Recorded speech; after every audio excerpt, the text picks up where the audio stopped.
Hey, welcome back to the channel. Today's video is just going to be another little update in my aviation journey, and more specifically, what I'm doing to get my license in order. So, if you stick around, I'll tell you what I've been up to.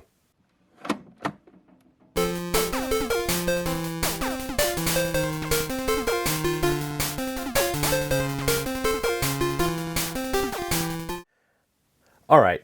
Thanks for everybody who's putting up with these non-game related videos, but they seem to be getting some good feedback, so I'm just going to keep posting these little short updates.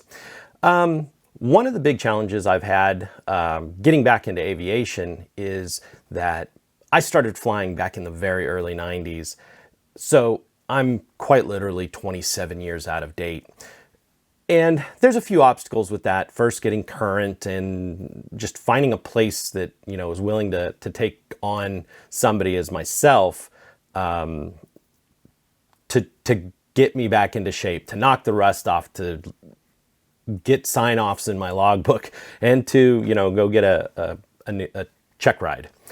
So I started looking local, and there was a couple airports local, and I reached out, and one of them, the flight school, had, I guess, damage to one or two of their aircraft, and they kind of shut down at the end of the year.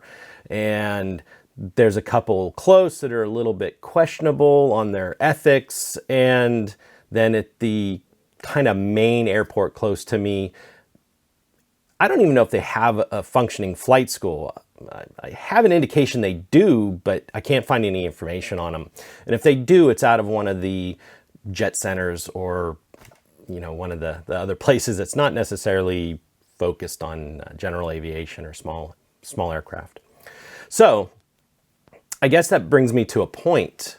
If you are thinking about becoming a pilot and you want to go get your private pilot's license, there's some things you need to think about. It's not just as easy, at least anymore, it's not just as easy as going to the local airport and finding somebody to teach you to fly. The regulations have tightened up since 9/11.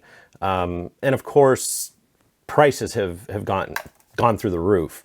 When I first started flying, I could rent a Cessna 150 or a 152 for $27 an hour wet.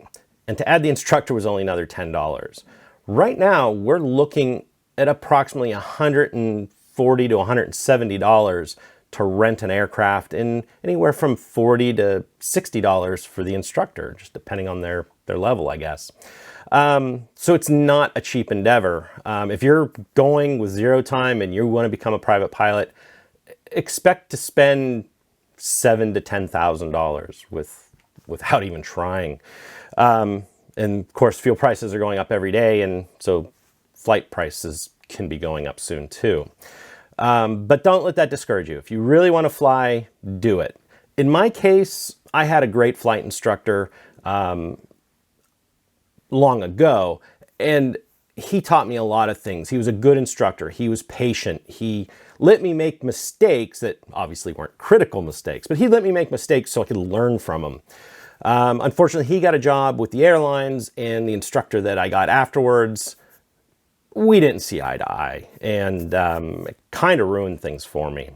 But long ago, it kind of is what it is right now. So on that note, don't be afraid, if you want to get into it, don't be afraid to go to different schools and talk to different instructors. If you go up with an instructor and you just don't mesh, ask to see another instructor or try another school. Also on that note, with the schools, look around. If you've got a couple close to you, go into each one. Go get a demo flight into each one, or a discovery flight, not a demo flight. But on that note, make sure you have a logbook handy, because the discovery flights will count towards your total time. In the United States, we need a minimum of 40 hours before we could get a sign-off to take our check ride.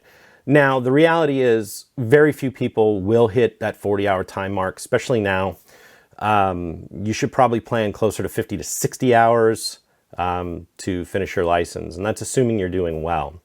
And there's probably another 35 to 40 hours of ground school. You don't necessarily have to go to a flight school to take that ground school. There's some free options. You can self-study. And if your flight instructor is okay with it, they can give you a sign-off to take the actual test. All right, so where does that leave us? That leaves us with me looking for a place to get my ticket in order. I looked at the local airports, like I said. There was some issues. A few of them actually had issues with shady practices where maybe they're wasting people's time and money and not letting them progress as fast as they should. So I wound up driving a little over an hour away to Johnstown, PA. The Johnstown Cambria County Airport has a flight school called Knowlton Aviation, and it is a very, very professional school. They're also tied to St. Francis College, doing, for career pilots. And on the tour, I talked with my flight instructor, and he took me out to their main hangar. And all I can say is, you could eat off this floor. And this is an active hangar where they were working on aircraft. There wasn't a drop of oil or mess anywhere. Even the projects that were open and being worked on actively were neat and clean and tidy. So that kind of just shows their work ethic and their performance, I guess. So I looked at a couple of their trainer aircraft. One was a Piper Warrior. They have a couple of these, as you can see this one here. And they also have a Diamond DA40. I really like the Diamond. It's an extra 30 bucks an hour to rent it, but it has what we call a modern glass cockpit.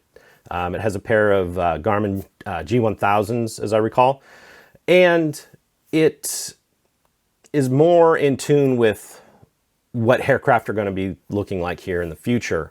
I'm not sure which plane I will wind up renting and finishing, getting my ticket in order.